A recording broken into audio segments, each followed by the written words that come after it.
Hello, hello everyone. Welcome to SSLC and PUC Knowledge Hub. SSLC and PUC Knowledge Hub. ಈ ನನ್ನ ವಿಡಿಯೋಗಳಲ್ಲಿ ನೀವು SSLC ಮತ್ತು PUC regarding ಮಾಹಿತಿಯನ್ನು ನೀವು ಇಲ್ಲಿ ನೋಡಬಹುದು. ಹೌದಾ? ಸೊ ಇಲ್ಲಿ ಇವತ್ತು ನಾನು PUC ಆರ್ಟ್ಸ್ ವಿದ್ಯಾರ್ಥಿಗಳಿಗಾಗಿ ಸೋಷಿಯಾಲಜಿ, ಪೊಲಿಟಿಕಲ್ ಸೈನ್ಸ್ ಮತ್ತು ಎಕನಾಮಿಕ್ಸ್ನ ಇಂಪಾರ್ಟೆಂಟ್ ಕ್ವಶನ್ಸ್ಗಳನ್ನು, ಇಂಪಾರ್ಟೆಂಟ್ ಟಾಪಿಕ್ಸ್ಗಳನ್ನು ಮತ್ತು ಯಾವ ಇಂಪಾರ್ಟೆಂಟ್ ಲೆಸನ್ಸ್ಗಳನ್ನು ನೀವು ಅಭ್ಯಾಸ ಮಾಡಿದರೆ ಹೆಚ್ಚು ಅಂಕಗಳನ್ನು ಗಳಿಸಲಿಕ್ಕೆ ಸಾಧ್ಯ ಅದ ಅನ್ನೋದರ ಬಗ್ಗೆ ವಿಡಿಯೋವನ್ನು ಮಾಡಿದ್ದೀನಿ. ವಿಡಿಯೋವನ್ನು ಪೂರ್ತಿಯಾಗಿ ನೋಡಿ, ಇಷ್ಟವಾದರೆ ದಯಮಾಡಿ ಲೈಕ್ ಮಾಡಿ, ಶೇರ್ ಮಾಡಿ, ಸಬ್ಸ್ಕ್ರೈಬ್ ಮಾಡಿ ಅಂತ ಹೇಳ್ತಾ ವಿಡಿಯೋವನ್ನು ಸ್ಟಾರ್ಟ್ ಮಾಡ್ತಾ ಇದ್ದೀನಿ. Okay, this is political science blue print. 100 ಮಾರ್ಕಿಗೆ very short answer, short and objective type, short essay, long answers, project that is 20 mark. That project that Indian Constitution chapter carry more weightage. Indian Constitution chapter ಬಹಳಷ್ಟು ವೇಟೇಜನ್ನು ಹೊಂದಿದೆ. So ಅದನ್ನು ನೀವೇನು ಮಾಡಬೇಕು, ಚೆಕ್ಔಟನ್ನು ಮಾಡ್ಕೋಬೇಕು. ಅದೇ ರೀತಿಯಾಗಿ ಎಕನಾಮಿಕ್ಸ್ನಲ್ಲೂ ಕೂಡ 100 ಅಂಕದ್ದು ಪ್ರಶ್ನೆ ಪತ್ರಿಕೆ ಈ ರೀತಿ ಇರ್ತದೆ. Indian economic chapter high scoring chapter ಆಗಿರ್ತದೆ. ಇಲ್ಲೂ ಕೂಡ ಸೋಷಾಲಜಿಯಲ್ಲಿ ಈ ರೀತಿ ಅಂಕಗಳ ಇದನ್ನು ಪ್ರಾಜೆಕ್ಟ್ಗೆ 20 ಇಟ್ಟಿದ್ದಾರೆ. That case study social problem ಬಗ್ಗೆ 20 ಅಂಕಗಳನ್ನು ಇಲ್ಲಿ ಕೊಟ್ಟಿದ್ದಾರೆ. This is blue print. ಇದ್ರ ಬಗ್ಗೆ ನಿಮ್ಗೊಂದು ಸ್ವಲ್ಪ ಐಡಿಯಾ ಇದ್ದಿರಲಿ. ನೆಕ್ಸ್ಟ್ ಹೇಳೋದಪ್ಪ ಅಂದರೆ ರಾಜಕೀಯ ಶಾಸ್ತ್ರ, ಪೊಲಿಟಿಕಲ್ ಸೈನ್ಸ್ನಲ್ಲಿ ಹೆಚ್ಚು ಅಂಕಗಳನ್ನು ಗಳಿಸಲಿಕ್ಕೆ ನಮಗೆ ಇಂಪಾರ್ಟೆಂಟ್ ಆಗಿರುವ ಟಾಪಿಕ್ಸ್ಗಳು: ಭಾರತೀಯ ಸಂವಿಧಾನದ ಲಕ್ಷಣಗಳು, ಮೂಲಭೂತ ಹಕ್ಕು ಮತ್ತು ಕರ್ತವ್ಯಗಳು, ಕೇಂದ್ರ ಶಾಸನಾಂಗ.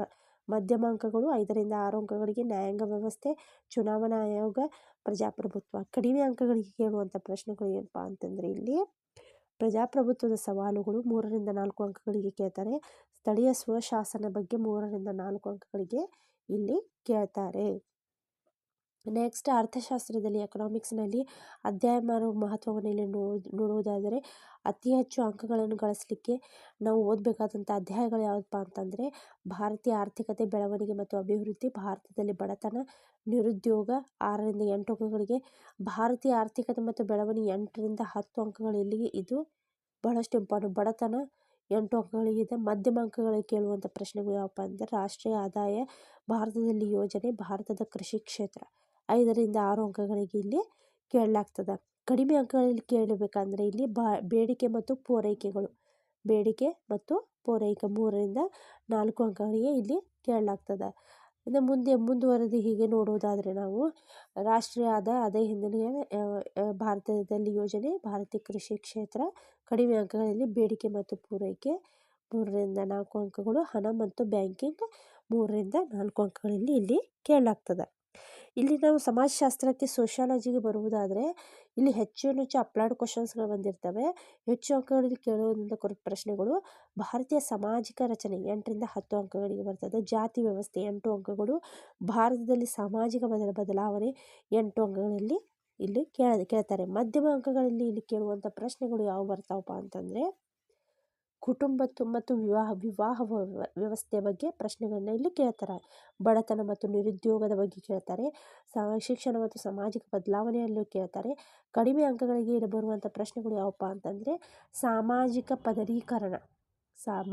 ಪದರೀಕರಣ, ಆದಿವಾಸಿ ಸಮುದಾಯಗಳ ಬಗ್ಗೆ ಕೆಲವೊಂದು ಪ್ರಶ್ನೆಗಳನ್ನ ಕೇಳ್ತಾರೆ. ಇವು ಏನಾಗ್ತವೆ ಕಡಿಮೆ ಅಂಕಗಳಲ್ಲಿ ಕೇಳುವಂಥ ಒಂದು ಪ್ರಶ್ನೆಗಳು. ಆರ್ಟ್ಸ್ ವಿದ್ಯಾರ್ಥಿಗಳು ಓದಬೇಕಾದ್ರೆ ಒಂದು ತಂತ್ರವನ್ನು ನೆನಪಿಡಬೇಕಪ್ಪ ಅಂತಂದ್ರೆ ಏನಪ್ಪ ಅಂದರೆ ಮೊದಲು ಹೆಚ್ಚು ಅಂಕಗಳ ಅಧ್ಯಾಯಗಳನ್ನು ಓದಿ ಅದನ್ನು ಹೆಚ್ಚಿನ ಕಾನ್ಸಂಟ್ರೇಷನ್ನ ಹೆಚ್ಚು ಅಂಕಗಳು ಯಾವ ಅಧ್ಯಾಯಕ್ಕೆ ಬರ್ತಾವಲ್ಲ ಅದಕ್ಕೆ ಹೆಚ್ಚಿನ ಕಾನ್ಸಂಟ್ರೇಷನನ್ನು ಕೊಡಬೇಕು. 10 ಅಂಕಗಳ ಉತ್ತರಗಳಿಗೆ ಶೀರ್ಷಿಕೆ ಮತ್ತು ಉಪಶೀರ್ಷಿಕೆಯನ್ನು ಬಳಸಿ ಅದನ್ನು ಬರಿಬೇಕು. ಉತ್ತರ ಬರೆಯುವಾಗ ಹೆಡ್ಡಿಂಗ್ ಕರೆಕ್ಟ್ ಆಗಿರಬೇಕು. ಹೆಡ್ಡಿಂಗ್ ಬರೆದು ಅದಕ್ಕೆ ಶೀರ್ಷಿಕೆ ಮತ್ತು ಉಪಶೀರ್ಷಿಕೆಯನ್ನು ಮೆನ್ಷನ್ ಮಾಡಿ ಅದನ್ನು ಬರಿಬೇಕು. ಉತ್ತರವನ್ನು ಬರಿಬೇಕಾದ್ರೆ ಭಾರತ ಮತ್ತು ಕರ್ನಾಟಕದ ಉದಾಹರಣೆಗಳನ್ನು ಸೇರಿಸಿ ಅದಕ್ಕೆ ಏನು ಮಾಡಬೇಕು, ಉತ್ತರವನ್ನು ಕಂಪ್ಲೀಟ್ ಮಾಡಬೇಕು. ಉತ್ತರವನ್ನು ಬರೆಯುವಾಗ ಉದಾಹರಣೆಗಳೊಂದಿಗೆ ಉತ್ತರನ ಬರಿಬೇಕು. ಹೌದಾ? ಅಲ್ಲಿ ಭಾರತ ಮತ್ತು ಕರ್ನಾಟಕದ ಕೆಲವೊಂದು ಉದಾಹರಣೆಗಳನ್ನು ಮೆನ್ಷನ್ ಮಾಡಬೇಕು. ನಕ್ಷೆ ಮತ್ತು ಕೇಸ್ ಸ್ಟಡಿ ಪ್ರಶ್ನೆಗಳನ್ನು ಮಿಸ್ ಮಾಡಬೇಡಿ. ನಕ್ಷೆ ಇದ್ದರೆ ನಕ್ಷೆಯನ್ನು ಚೆನ್ನಾಗಿ ತೆಗೀರಿ, ಕೇಸ್ ಸ್ಟಡಿ ಇದ್ದರೆ ಕೇಸ್ ಸ್ಟಡಿಯನ್ನು ಮಾಡಿರಿ. ಸೊ ಅದರಿಂದ ಹೆಚ್ಚು ಅಂಕಗಳನ್ನು ಗಳಿಸಲಿಕ್ಕೆ ಸಾಧ್ಯ ಇರ್ತದೆ ಅಂತ ಹೇಳ್ತಾ ಈ ನಿಮಗಾಗಿ ನಾನು ಈ ಪೊಲಿಟಿಕಲ್ ಸೈನ್ಸ್ ಇರ್ಬೋದು, ಸೋಷಿಯಾಲಜಿ ಇರ್ಬೋದು, ಎಕನಾಮಿಕ್ಸ್ ಇರ್ಬೋದು, ಇವುಗಳ ಬ್ಲೂ ಪ್ರಿಂಟು ಮತ್ತು ಕೆಲವೊಂದು ಇಂಪಾರ್ಟೆಂಟ್ ಟಾಪಿಕ್ಸ್ಗಳನ್ನ ಇಲ್ಲಿ ನಾನು ಪೂರ್ತಿಯಾಗಿ ವಿವರಣೆಯನ್ನು ಕೊಟ್ಟಿದ್ದೀನಿ. ಈ ವಿಡಿಯೋ ನಿಮಗೆ ಇಷ್ಟವಾದರೆ ದಯಮಾಡಿ ಲೈಕ್ ಮಾಡಿ, ಶೇರ್ ಮಾಡಿ ಮತ್ತು ಸಬ್ಸ್ಕ್ರೈಬ್ ಮಾಡಿ ಅಂತ ಹೇಳ್ತಾ ವಿಡಿಯೋವನ್ನು ಇಲ್ಲಿಗೆ ಸ್ಟಾಪ್ ಮಾಡ್ತಾ ಇದ್ದೀನಿ. ಎಲ್ಲರಿಗೂ ಎಲ್ಲರಿಗೂ ನಾಳೆ ಹೊಸ ವರ್ಷಕ್ಕೆ ನೀವು ಪಾದಾರ್ಪಣೆಯನ್ನು ಮಾಡ್ತಾ ಇದ್ದೀರಾ. ಇವತ್ತು 2025ರ ಕೊನೆಯ ದಿನ.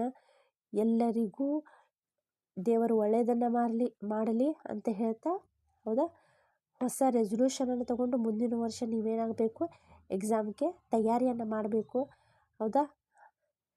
ಸೊ ನಿಮ್ಮ ಜೀವನದಲ್ಲಿ ಎಲ್ಲ ಒಳ್ಳೆಯದಾಗಲಿ ಅಂತ ಹೇಳ್ತಾ ವಿಡಿಯೋವನ್ನು ಇಲ್ಲಿ ಎಂಡ್ ಮಾಡ್ತಾ ಇದ್ದೀನಿ. ಧನ್ಯವಾದಗಳು.